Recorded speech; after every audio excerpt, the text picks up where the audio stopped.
What is up, everyone? Today I'm here with another Villainous rant where I give you my unedited, unfiltered thoughts on whatever the hell it is I happen to be talking about. And today I'm going to be talking about the new romance movie on Netflix, Hello, Goodbye, and Everything in Between, directed by Michael Lewin and based on a book by the same title.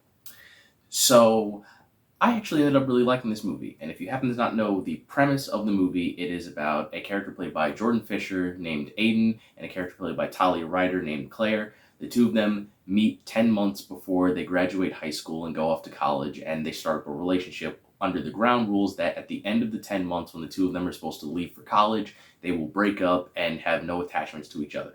And it's a solid premise because honestly, I feel like that's an issue that a lot of people actually go through. They meet someone in school before they're supposed to go off and start their own lives, and it gets hard for them towards the end when they have to break up because they're like, do I stay with this person? Do I not stay with this person? I don't know what to do here. And this movie tackles that in a very tactful way. I say tact a lot, which, meh. Anyway, so I was not expecting to like this movie as much as I did because Netflix is notoriously bad at making these romance movies, typically rom-coms, like It's All the Boys, Tall Girl, Kissing Booth, etc. I'm sure there are many more on there that I just don't know about because they're not as popular.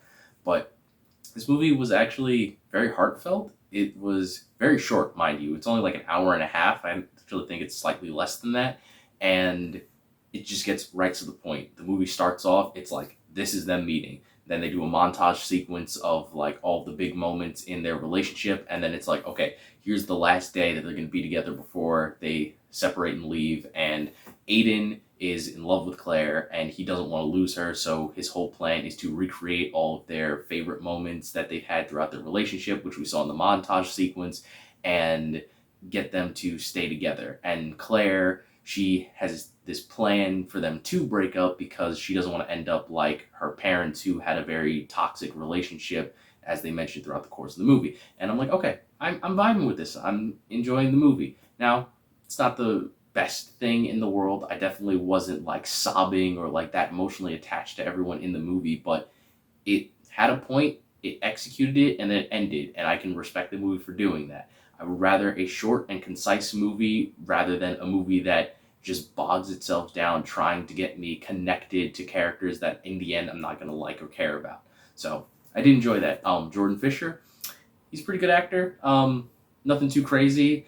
My comparison is from him in this or him as Impulse in The Flash, and I refuse to watch The Flash past season 6 because that show is dead to me, and he unfortunately shows up after that.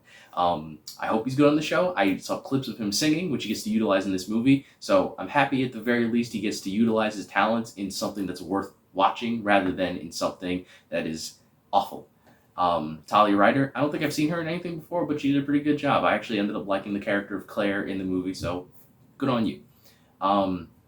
But yeah, really, at the end of the day, this was a really good movie, and I actually liked how it ended. I was shocked at how mature the movie ended, because I was expecting it to just be like every other romance movie where it over-romanticizes everything that's happening, or it just has a bunch of unrealistic things that happen throughout the course of the film, and luckily it didn't do that. It's like, people are applying to college, there are realistic, realistic goals and faults with that process, and them dealing with the end of the relationship felt very real, because on a personal level, I have friends that have been in relationships for years or done long distance or been in relationships where they started in high school and then went to college, and this is very accurate.